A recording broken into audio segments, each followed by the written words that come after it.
ఏంది అసలు రాత్రికి రాత్రి గుడి కూలగొట్టి అమ్మవారిని తీసుకుపోవాల్సిన అవసరం ఏమొచ్చింది అసలు అవసరం ప్రభుత్వం? అంటే ఈ కాంగ్రెస్ ప్రభుత్వం హిందూ వ్యతిరేక ప్రభుత్వం. ఉమ్, సో ఇట్లాంటి ఏ ఇష్యూస్ అయినా హిందువులపై ఉక్కుపాదం మోపాలి, హిందుత్వాన్ని డ్యామేజ్ చేసే విధంగా హిందువులపై కేసులు, గోరక్షకులపై కేసులు, అంటే ఏదైనా యాంటీ హిందూ. ఎందుకంటే రాహుల్ గాంధీ థియరీ అది కదా, ఉమ్, వాళ్ళు జై శ్రీరామ్ అన్నారు, భారత్ మాతాకి జై అన్నారు. సరే జై శ్రీరామ్ అన్నారు, భారత్ మాతాకి జై అనని కూడా చేస్తారు. ఉమ్, అంటే టోటల్గా యాంటీ హిందూ. ఏదో నాకు తెలిసి ఏదో పాకిస్తాన్ రూట్స్లోకి వెళ్ళి వచ్చినట్టే చేస్తారు ఈ బిహేవియర్. ఉమ్, సో ఈ గుడిలో కూడా మీరు చూసిరు కదా ఎంత ఘోరంగా పోలీసుల తీరు. అంటే పోలీసుల తీరు అంటే వీళ్ళపై ప్రభుత్వం ఒత్తిడి చేసి వీళ్ళని ముందర పెట్టి మరి రాత్రి 3 గంటలకి గుళ్ళ విగ్రహం తీసుకోపోవాల్సిన అవసరం ఉంది. అపచారం కదా. ఇప్పుడు 60-70 ఏళ్ళ నుంచి ఉన్న గుడి మరి నోటీస్ ఇచ్చి టెంపుల్ కమిటీ లోకల్ బస్తీ వాసులకు నోటీస్ ఇచ్చి మరి ఇది ఏం చేయాలి అని ఒక మీటింగ్ పెట్టుకొని 12 ఎకరాల గుడి లేదు, 5 ఎకరాలు లేదు, ఎకరంలో లేదు, 500 గజాలలో లేదు, 150 గజాలలో ఉన్న గుడిని నువ్వు, అది కూడా కార్నర్లు మధ్యలో కూడా లేదు. ఇప్పుడు కాంగ్రెస్ లో డబ్బులు లేవు, వాళ్ళకి ఇన్కమ్ లేదు, నాయకులకి ఇట్లాంటి భూములు ప్రీమియం ల్యాండ్స్ కదా, ఇట్లాంటి భూములు ఎవరికైనా అంటగట్టి మరి అందులో తక్కువ అగ్వ అంటగట్టి అలా కమిషన్లు దండుకునే ప్రయత్నం. కాంగ్రెస్ అంటేనే కమిషన్లు అంటే కాంగ్రెస్. సో ఇలా చూడండి అన్ని దాంట్లో కమిషన్లే. సో సిగ్గు శరం లేకుంటే ఇలా హిందూ గుడ్లపై కూడా పట్టరు. సో ఇవాళ అందరూ కూడా హిందూ ప్రజలు గమనిస్తున్నారు. డెఫినెట్గా కాంగ్రెస్ వాళ్ళకి ఒక తగిన బుద్ధి రానున్న ఎన్నికల్లో ప్రజలు చెప్తారు. ఇలా హిందూ ద్రోహిగా మిగిలిపోయే పార్టీ అని ఉందంటే కాంగ్రెస్ పార్టీ ఉంటుంది. అంటే నిన్నటి మొన్నటి దాకా మనం ఆషాఢ బోనాలు చేసుకున్నాం. అసలు హైదరాబాదు ప్రజలకు అమ్మవారు అంటే ఇంత చాలా సెంటిమెంట్. అలాంటిది రాత్రికి రాత్రి తీసుకుపోయి గుడిని కూల్చేసి ఎందుకు అంత, అంటే దొంగలా లేకపోతే ఇంకా సిగ్గు లేకుండా మొన్న ఒక దయాకర్ అని చెప్పి ఒక కాంగ్రెస్ మరి ఏం పోస్ట్ ఉందో ఆయనకు తెలియదు కానీ గుడే లేదంటున్నాడు. మరి రారా నాయన, నువ్వు వస్తే నేను గుడి చూపిస్తా, ఆనవాళ్ళు చూపిస్తా, ఏం గుల కొట్టినని అడిగితే రేకులు గుల కొట్టిన అంటున్నాడు. మనకి అసలు నాలెడ్జే లేదా. ఆ డిబేట్లకు వచ్చాడు. రేకులు అంట చిన్న స్లాబ్ వేసుకురు గుళ్ళ. చిన్న స్లాబ్ అంటే 10x10, 15x15. ఆ పెద్దది కూడా కాదు, చిన్న వాళ్ళే ఏర్పాటు చేసుకుంటే చందాలు ఇస్తే చిన్న చిన్న చందాలు వేసుకొని. ఇలా ఎన్ని కట్టడాలు రోడ్లపై ఉన్నాయండి, ప్రార్థనా మందిరాలు అనుకో, ఏవన్నా ఉన్నాయి. మరి ఈ స్థలంలోనే ఎందుకు కనబడ్డది అంటే ఒక ప్రీమియం 12 ఎకరాల ల్యాండ్ ఆడ, ఎకరం 2 నుంచి 3 లక్షల రూపాయలు గజం ఉండే ప్లేస్లో ఇలా కన్నుపడ్డది అంటే ఇక కాంగ్రెస్ లో కన్నుపడ్డది అంటే కథ. ఎంత దిగజారుతానికన్నా దిగజారుతారు వాళ్ళు, ఎంతకన్నా దిగజారుతారు. మరి అలా హిందువులు ఊరుకునే పరిస్థితి లేదు. తెలంగాణ రాష్ట్రంలో హిందుత్వం పెరిగింది, హిందువులపై దాడులు అన్నీ కూడా ప్రజలు గమనిస్తున్నారు. సో డెఫినెట్గా దీని చాలా పెద్ద ఇది ఎఫెక్ట్ అవుతుంది. వీళ్ళకి ఏదో అనుకుంటారు వాళ్ళు, చాలా పెద్ద ఎఫెక్ట్ అవుతుంది. ముఖ్యంగా పోలీసుల తీరు, అడ్డగోలు లాఠీ చార్జ్, జుట్లు పట్టుకొని కొట్టడం, మరి ఒక్కొక్కరి పైన 12 కేసులు వేసి 12 సెక్షన్లు వేసి, అంటే ఏమన్నా ఇల్లు తీవ్రవాదులా? హిందుత్వం గురించి, మా ఇంటి గురించి కొట్లాడతలేం మేము ఇక్కడ. ఇంతమందితో శత్రుత్వం పెట్టుకుంటున్నాం గవర్నమెంట్ తోటి, పోలీసులతోటి. మా ఇంటి గురించి కొట్లాడుతున్నాం, మన మతం గురించి కొట్లాడుతున్నాం, మన దేవాలయాల గురించి కొట్లాడుతున్నాం. అట్లాంటి వాళ్ళపై అడ్డగోలు కేసులా? సిగ్గు తెచ్చుకోవాలి. ఓటేసిన కాంగ్రెస్ కోటేసిన హిందువులకు సిగ్గు ఉండాలి. ఇవాళ తలదించుకునే పరిస్థితి. సెక్యులర్ వాదులు అంటాడు, ఒక్కడు పత్తా ఉన్నాడా సెక్యులర్ వాది? ఎవడని వచ్చిండా? సెక్యులర్ అంటే ఏంది? అన్ని మతాలు కలిసి ఉండాలి, అన్ని మంచిగా ఉండాలి, వేరే మతాలకు గౌరవమే. డెఫినెట్గా గౌరవం ఇస్తాము. మరి మా మతం జోలికి వచ్చినప్పుడు మరి ఎందుకు మాట్లాడతలేవు నువ్వు? వాళ్ళపై ఏదైనా ఇష్యూ కాగానే మాట్లాడతారు కదా మధ్యలో హిందూ సెక్యులర్ వాదులు. ఇలా సిగ్గు లేకుండా ఒక్కడు వచ్చిన దిక్కు లేదు. ఒక కాంగ్రెస్ నాయకుడు రాలే. రమ్మను, చెప్పులతో కొడతారు ఇవాళ అక్కడ బస్తీ వాసు. వచ్చే ధైర్యం లేదా?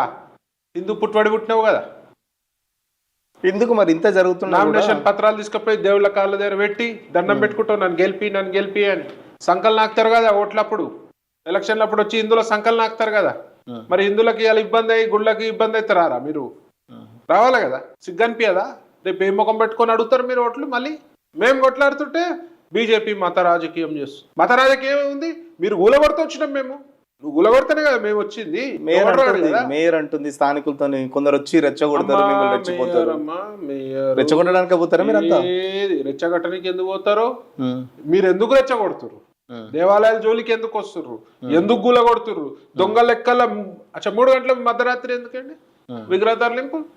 ఇవాళ పునఃప్రతిష్ఠ చేపియాలి అదే స్థలంలో, స్థలం ఇయ్యాలి, అలా గుడి కట్టియాలి, ఇలా గవర్నమెంట్ బాధ్యత ఇవ్వాలా. ఒక వర్గం మనోభావాలను కిచ్చపరిచే హక్కు ఎవరికి లేదు. ఉల్టా కేసులు, పోతరాజు తాడు తగులితే కేసు అడ్డ అవ్వ బోనంని కింద పడేసారు. రాష్ట్రానికి మంచిది కాదు ఇది. కాంగ్రెస్కి అయితే ఇంకా నామరూపాలు లేకుండా పోతుంది ఈ తీరుగా చేస్తే. ఇంతమందిని హిందువులను బాధపెట్టి సిగ్గుండదా మీకు? ఏమొచ్చింది మీకు? ఏం సాధించారు? 100-200 గజాలు ఇవ్వడానికి చేస్తారా? ఇక మేయర్ గురించి చెప్తే రెచ్చగొట్టే మీరు ఉలగొట్టకపోతే మేమెందుకు వస్తాము? మేమెందుకు వస్తాం? కేసులు వేయించుకునే షోక్ ఉందా మాకు? కోట్ల చుట్టూ తిరిగే షోక్ లేదు. మా ధర్మాన్ని మరి మేయర్ కూడా హిందువే కదా మేయర్ కూడా. ఆమె ఎటుంటే అటు పోతుంది. బీఆర్ఎస్లు ఉంటాయి, అయ్యా బిడ్డ బీఆర్ఎస్లకు పోయారు, అప్పుడు అధికారంలోకి రావాలి. కాంగ్రెస్ రాగానే ఇటు షిఫ్ట్ అయ్యారు. వీళ్ళు ఇంకా పెద్ద పీటేస్తారు వీళ్ళకి. ఇంకా ఆమె మాకు నీతులు చెప్తా, అది అంత సీన్ లేదు. మాకు నీతులు చెప్పే అంత సీన్ లేదు. మేము ధర్మం గురించి పాట పడుతున్నాం, కట్టుబడి ఉన్నాం. నువ్వు ఏ పార్టీ అధికారం ఉంటే ఆ పార్టీకి చంపేతావు. నువ్వు మాకు నీతులు చెప్పేది ఏంది? గతంలో సికింద్రాబాద్ ముత్యాలమ్మ గుడి ఘటన బనవక ముందే అంటే అప్పుడంటే వేరే వాళ్ళు చేశారు. మరి ఇప్పుడు ఏంటి అసలు మన గుళ్ళ మీద మన ప్రభుత్వాలే? అంటే చాలా రోజులు అయింది కదా గుడిపై దాడి. వీళ్ళకి కళ్ళు చల్లబడతాయి అన్నమాట. గుడిపై దాడులు, విగ్రహాలు కూలగొడితే కళ్ళు చల్లబడతాయి కాంగ్రెస్ వాళ్ళకి. ఎవరు లేరు కదా, హిందువుల జోలికి వస్తేనే కళ్ళు చల్లబడతాయి. ఇవాళ ఎవరు గ్యాప్ వచ్చింది కదా, ఈ మధ్యలో 1-2 నెలలు గ్యాప్ వచ్చింది కదా. వీళ్ళది అసలు ఉగ్రవాదులను వదిలేసినారు. 100 మందిని ఏ ఎగ్జామినేషన్ చేయకుండా, ఏం ఎంక్వైరీ చేయకుండా పోలీసు వాళ్ళు వదిలేసినారు. ముత్యాలమ్మ గుడి దగ్గర హోటల్, మెట్రోపాలిస్ హోటల్, ఒక వర్గంకి చెందిన వాళ్ళు. మరి ఇవాళ మా ఊళ్ళని ఉగ్రవాదుల కంటే ఎక్కువ కేసులు 10 సెక్షన్లు పెడతారా అండి? అంటే మీరు ఎవరిని గొంతు నొలిపాలని చూస్తారు? అంటే హిందుత్వం మాట్లాడితే కేసులు పెడతారా? గోరక్షణ చేస్తే కేసులే. గోలని తరలిస్తుంటే మా వాళ్ళు ఎవరు ఆపినా కేసులే. ఆపుదా? మీకు చేతగాకనే కదా మేము ఆపుతున్నాము. సిగ్గుండాలి. అలా హిందువులు ఆలోచించుకోవాలి. రేపు ఓటేసేటప్పుడు ఎవరికి వేస్తున్నామని ఆలోచించుకోవాలి. ఎందుకు వేస్తున్నాం ఆలోచించుకోవాలి. 1000-2000 బిర్యానీ పొట్లాలకు ఆశపడవద్దు. ఆ 1000-2000లకు ఆశపడితే ఇవాళ మన భవిష్యత్తు మొత్తం సర్వనాశనం అవుతుంది. మరి హిందూ దేశము, హిందూ మెజారిటీలు ఉన్న దేశము, మేము మైనారిటీ లెక్క ఫీల్ అవుతున్నాం. ఇలా ఏ గవర్నమెంట్ వచ్చినా సంకలనం ఆకుతారు. వాళ్ళు బీఆర్ఎస్ అట్లనే సంకలనం ఆకిరు, వాళ్ళు వీళ్ళంతే సంకలనం ఆకుతారు.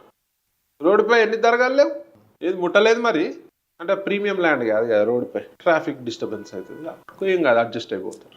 ప్రీమియం ల్యాండ్ ఉంటే వీళ్ళు దేన్నైనా చేస్తారు. కానీ గుళ్ళకే, గుళ్ళ వరకే. అలా వేరే పోయి అంత దమ్ము లేదు. షాడో ముఖ్యమంత్రులు ఉన్నారు, 2 ముఖ్యమంత్రులు. టోటల్గా రాష్ట్రానికి 3 ముఖ్యమంత్రులు. ఒక్కరైతే తెలిసిన రేవంత్ రెడ్డి, ఒక రేవంత్ రెడ్డి గారు, ఇంకోటి అసదుద్దీన్ ఓవైసీ, అక్బరుద్దీన్ ఓవైసీ, 3 ముఖ్యమంత్రులు. గతంలో వాళ్ళే, ఇప్పుడు కూడా వాళ్ళు ఏ పార్టీ వచ్చినా వాళ్ళ సంకలనం ఆకుతారు. ఇవాళ వాళ్ళు చెప్పినదే చేస్తారు, వాళ్ళ డైరెక్షన్లో నడుస్తుంది. పేరుకు ముంగట్టు ఉంటారు, వెంకాలంతా 10 ఏళ్ళు బీఆర్ఎస్ పాలించినప్పుడు వాళ్ళు బీఆర్ఎస్ సపోర్ట్ చేసి, కాంగ్రెస్లకు పవర్ రాగానే నిమిషంలో గోడ మీద పిల్లులు. వాళ్ళు ఎంఐఎం పార్టీ గోడ మీద పిల్లి. ఏ పార్టీ పవర్లోకి వస్తే జప్పమని జంప్ అవుతారు. తీసుకునేటోళ్ళకి సపోర్ట్ చేసి సిగ్గుండాలి. రేవంత్ రెడ్డి అసెంబ్లీలో అక్బరుద్దీన్ ఓవైసీ పర్మిషన్ తీసుకొని అక్క పర్మిషన్ సే బాత్ కడతామని చూసిరా వీడియో? చూసిన. అంతకంటే సిగ్గుషేట్ ఏముంది? ప్రోటోమ్ స్పీకర్గా ఆయనని అపాయింట్ చేశారు. సంకల్ నాకుతూనే ఉంటారు వాళ్ళకి. మరి ఎందుకు అంత భయపడతారు నాకు ఇప్పటికి అర్థం కాదు. ఎందుకు వాళ్ళు ఏమన్నా ఎక్కువన్నారా లేకపోతే ఎక్కువ ఏమో మరి. అంటే వీళ్ళ క్యాల్కులేషన్ వేరే. ఎప్పుడు ఈ గవర్నమెంట్ వీక్తుందో తెలియదు. ఎందుకంటే వీళ్ళ ఎమ్మెల్యేలు తలో దిక్కుంటారు. వీళ్ళు ఎప్పుడు వీక్తే మళ్ళీ 7 మంది ఎమ్మెల్యేలు అవసరం పడుతుందా? అంటే ఏ గవర్నమెంట్ వచ్చినా వాళ్ళు అవసరం పడుతుంది ఒక ధోరణి. అలా హిందూ సమాజం గమనించాలి. అలా ఏం దాడులు జరుగుతున్నాయి, ఎట్లా దాడులు జరుగుతున్నాయి, మనం ఎందుకు ఓటేయాలి,